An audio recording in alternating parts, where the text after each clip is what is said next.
Let's take a moment and recognize the dynamic duo that is George Clooney and Julia Roberts.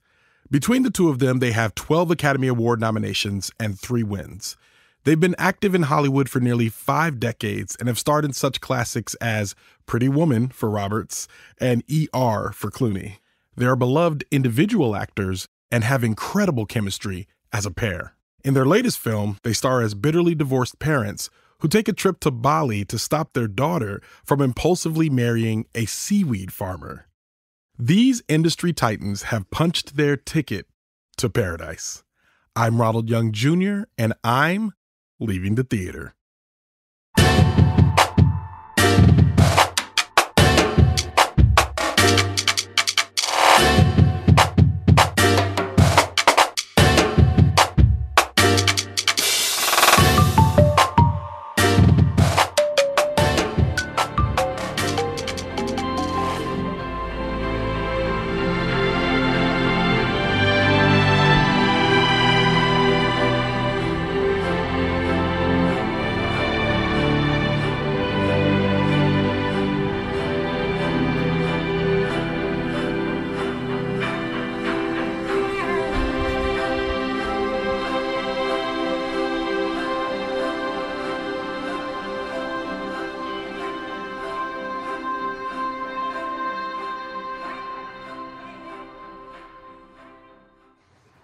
Check, check, check, check, check, check. This is Ronald.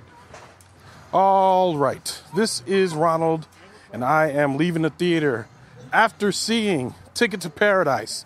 Ticket to Paradise.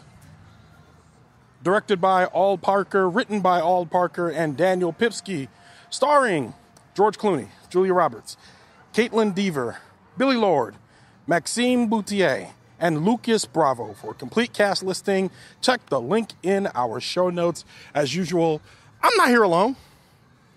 I'm here with... It's me, Nichole. Back to the mononym, I see. Back to the mononym. Is that what it's called, a mononym? Yeah. Before you called it something else. I fixed it. Oh, okay. Yeah. And it's funny, I got no complaints from the listeners, but if you go back and find the Elvis episode, you could see where... It? No, I fixed it just now. Just now. Yeah, no. Back in the episode and changed it, but I remember when you said it, I was like, is that what that means? And then you said something different this time. No, mononym is... Did you Google it? No, I just remembered when I heard it, I was like, I meant mononym.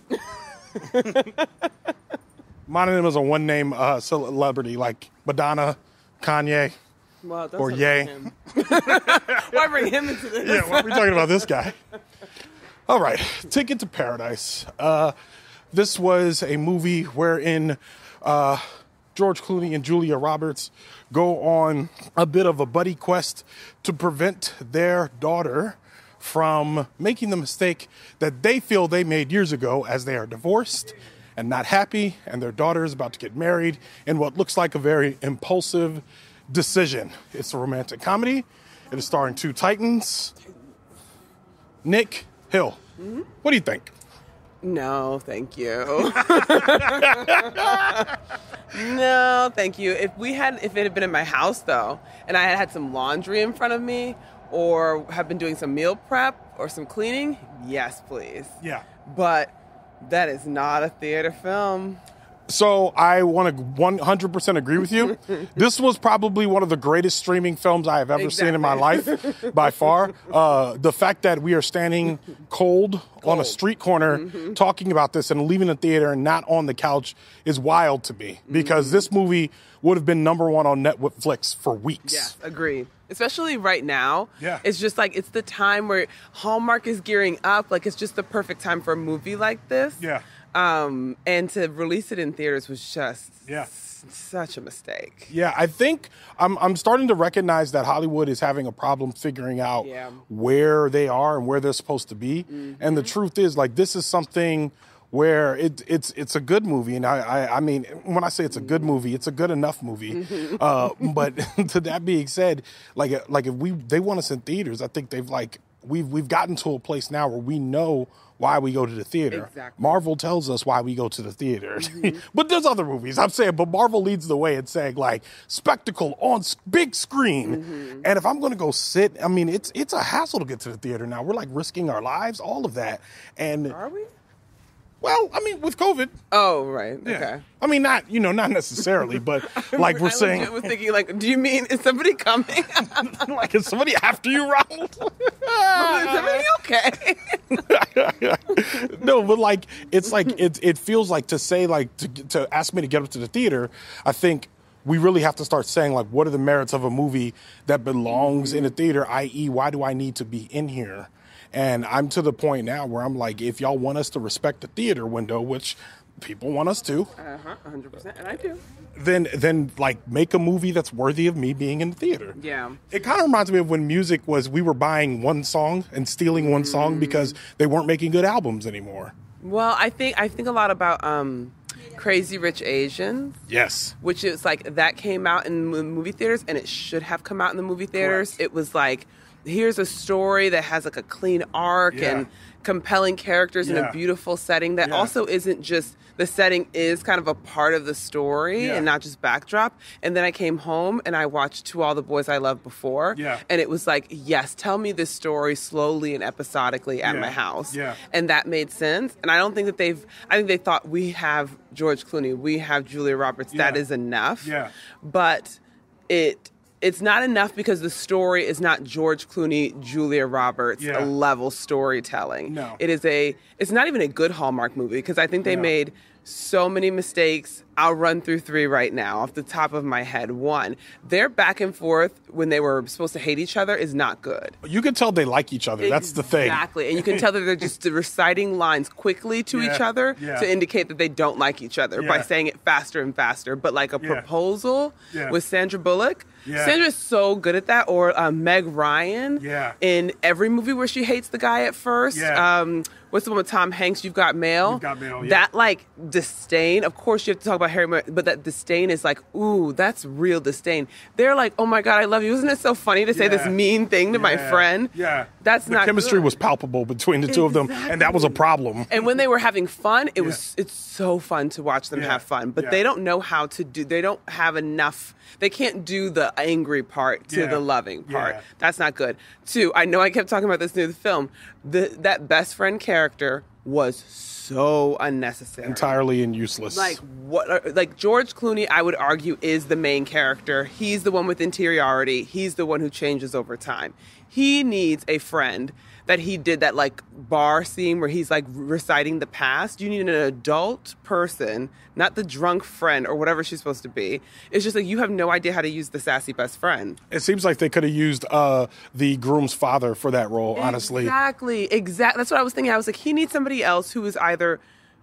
somebody who, he needs to be his age, and he needs to have some understanding of marriage and kids and regret and stuff like that. Yeah. And then the last thing I'll say, even though there's so many more, but it's like the central problem is no one is committed to nobody's committed to like my best friend's wedding, where they were committed to breaking up this wedding. Yeah. There's not a real commitment to what they're supposed to be doing. They're just sort of like wandering about and haplessly. Yeah. Like, it's just like, so the central problem doesn't work. The characters aren't acting the way you need them to. And then the supporting cast, even her partner and the daughter, no one's doing what they're meant to do. They just feel like archetypes acting at each other. Yeah, I agree. I think, like, I am a person that, like, for this movie, I found myself, like, dropping my critical eye and slipping more into the fact that I just love seeing Julia Roberts and George Clooney together on screen. And for me, I think that's why the chief problem for me is wishing that this movie was streaming so that I could just enjoy that on Netflix and forget about it. But, like, it feels like because it is in a theater, I just almost feel like more compelled. And maybe this is a wrong way to critique movies. I don't think it is, but I feel more compelled to sit down and say, well, you asked me to come here and you asked me to do this and you asked me to do this official presentation of all of this, like the money we spend to be here. You asked me to do all this. And then when I get here, you're right. You have a muddled plot. And I think one thing that gets me is I'm not sure that the movie knows where it stands on cynicism and romance. And I think the movie is still trying to sell me something that is, in some cases, it felt completely half-baked. half-baked. And in other cases, it just felt like it didn't feel like there was a point in there where the daughter says something that was completely hypocritical based on the decision that she was making. Was like in there? It didn't make any sense at all. It's like she all of a sudden like has this lucid moment, and I'm like, what you're doing, the movie is trying to make it, because you essentially found a rich person in Bali, because these people are rich. They are living large in Bali, and they have a deal with Whole Foods to sell seaweed, meaning that they have a great supplier. They have like probably a contract for a very long time. They got money coming in. She fell into this relationship and all of a sudden says, I want to give up everything I have in America to be with this guy. So in some cases, it's like, it's not nearly as quaint and impulsive as it seems, because it's not like he was a board instructor, like working on boats or fixing boats or some like, and in a 90s movie, that's what he would have been. He would have been an impoverished, like handyman working in the streets somewhere. But instead, we have this guy and this relationship, which is impulsive and could end in a split. So I feel like they never like made any actual, it's like they don't interrogate that at all. I think they think their interrogation of it is looking at George Clooney and Julia Roberts' marriage, but I don't even feel like we got really close enough to understand why they entirely hated each other for the last 19 years, because they were only married 5. So why did they hate each other for the last 19 years? And then all of a sudden it's like one weekend and everything's good? Like, and I know it's a movie, but like, come on, just unpack it a little bit more. Exactly. She knew him for 37 days. Yeah. Everybody's acting like the parents aren't trusting her ability to make decisions, and the parents are enforcing, like, trying to relive or being worried about the mistakes that they made, their kid will make the same mistakes. She knew him for 37 days. What parent or friend or anyone would be like, oh my God, you knew him for 37 days? Marry him.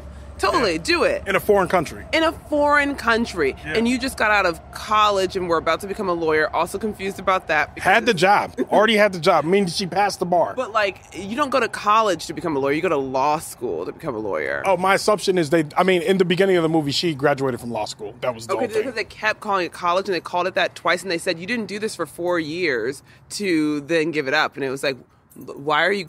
Law school isn't...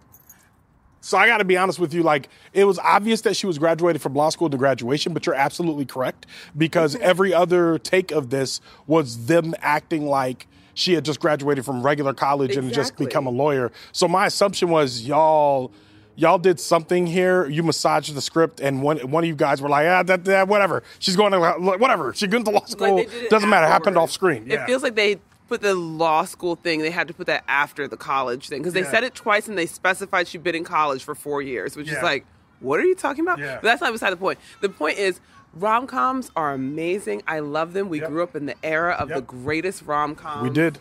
Whew. And I love Hallmark movies, and I'm not going to lie about that. And you don't need to. Everybody does. You have to, like, lean into romance. You have to lean into love. You have to lean into the cheesiness of it all. But you still need the central, like, the core. Hallmark is what it is because it is what is it called? A formula. Yeah. There is a formula, and they are sticking to it, and they are giving you the same thing over and over again. And I would argue most rom-coms are, with just like, ooh, let's change the characters, let's change the setting. This one took all of the pieces of the formula that they could tell, and but it didn't apply them well. Yeah. Or it took the outcome of the formula, but left the formula. Yeah. So then you just get a bunch of muddled pieces of what could have been a really fun, cohesive movie. Yeah, I think you nailed it. Like, Meghan Markle has a podcast called Archetypes. She does. And it seems like they were committed to just kind of like falling into the archetypal roles in this one. But again, you're right. Why are you talking about Meghan Markle? Because she has a podcast called Archetypes. Is she paying you to do this? No.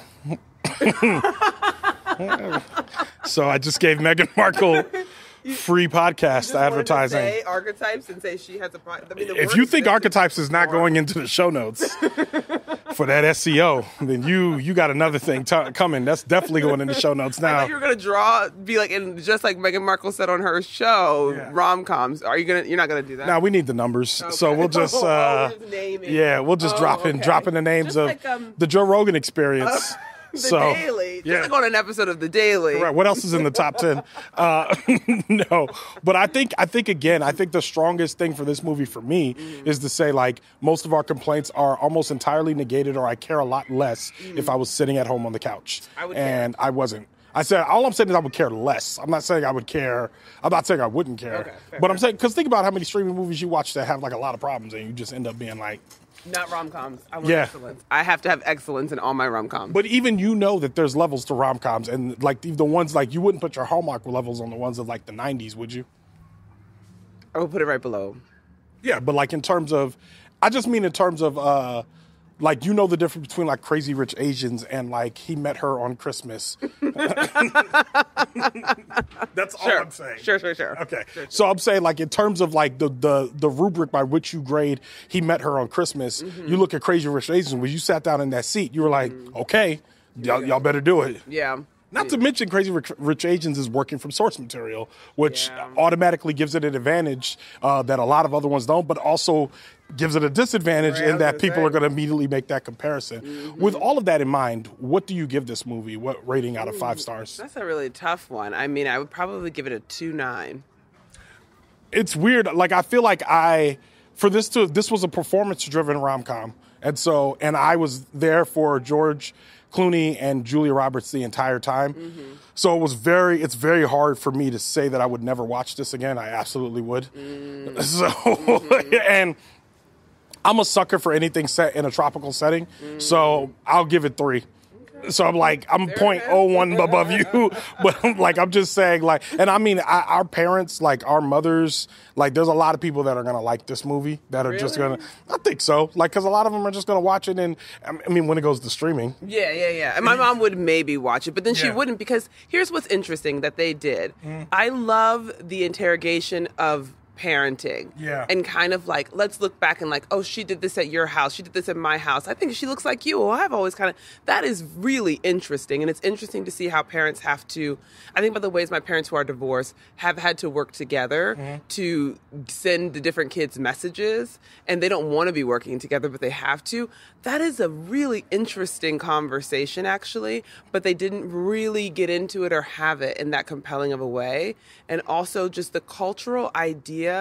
It's very odd to set this, to have both the husband or fiance or whatever, where he's from a people that love family. He has a massive family. They're saying family is everything. But our message, the thing we need to take away is your parents don't know anything about you. You need to be independent. You need to do things for yourself. You need to do what makes you happy. Your parents need to just deal with it, or they're bad parents. That is an odd pairing of messages. Like, why not put her in a place where people believe in independence, and then she has independence, and then we're happy?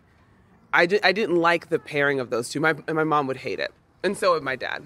I think that, like, it's unfortunate that I feel like a rom-com, and I think this is a Hollywood thing, they don't give rom-coms enough opportunity to explore problems outside of obstacles that need to be overcome to bring the two main characters together. And so when they bring up something that's complex, like we just watched Bros, like not me and you, but I just watched Bros, and they bring up something that's actually complex and nuanced, they instead just turn it into an obstacle that is meant for the main characters to overcome. And I think in this movie, you just literally stated some things that are very interesting, because as soon as you said that, I'm like, yeah, I would love to hear more stories about divorced parents that are forced to join forces, because there is a buddy cop sense in that. There is a reluctant truce that happens when that has to occur.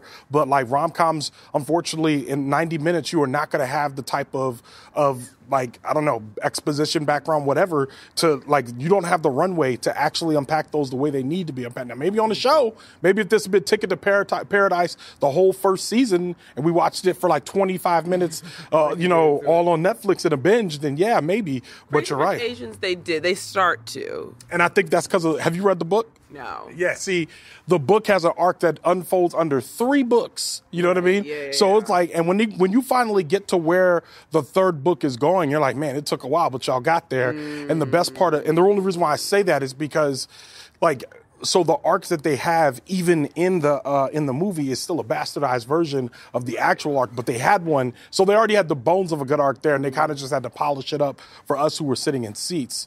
But you're absolutely right. And again, unpacks a complicated idea. But in the book, it's even more complex. Like about someone like you. No, not someone like you. The one with Sanaa Lathan and the white guy. Something new. They kind of get into a little bit. They do, but I felt like, did you watch it recently? No. I feel like I want to watch that again right now, only because when it came out in the early aughts, and at the time there was this white woman that was like, I think you need to watch something new because you seem closed off to interracial dating. And after that, it kind of turned me off to watching that.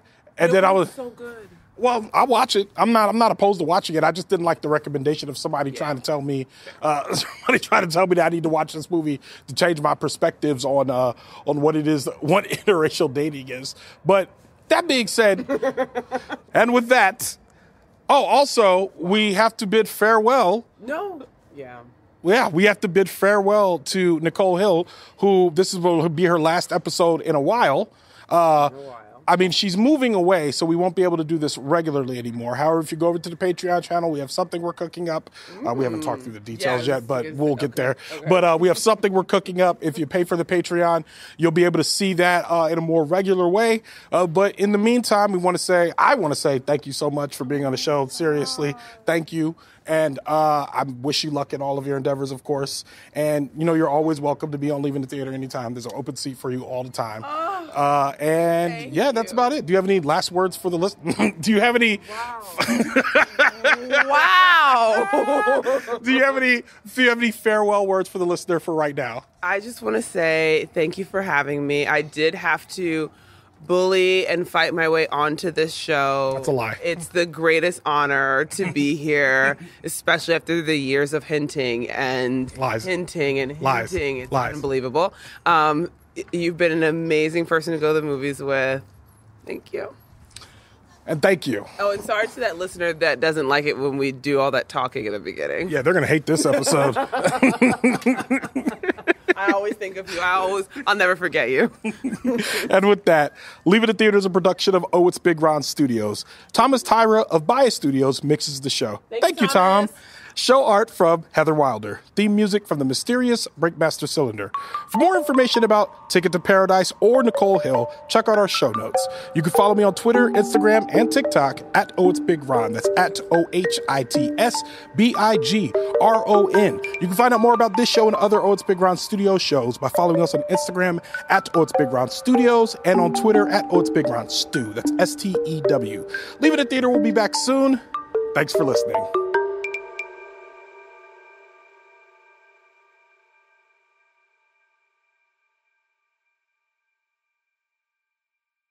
Can we just really quickly, amazing rom-coms. Here I go. One Fine Day, Someone Like You, French Kiss, you can't find it anywhere. Obviously, then all of the classics. Shop Around the Corner, Jimmy Stewart, that's 1930s. What's your list? No. All right. With that, you're going to Patreon. You can't just be starting new stuff on the regular. On Patreon, y'all can find our list of best rom-coms for everyone who paid for it.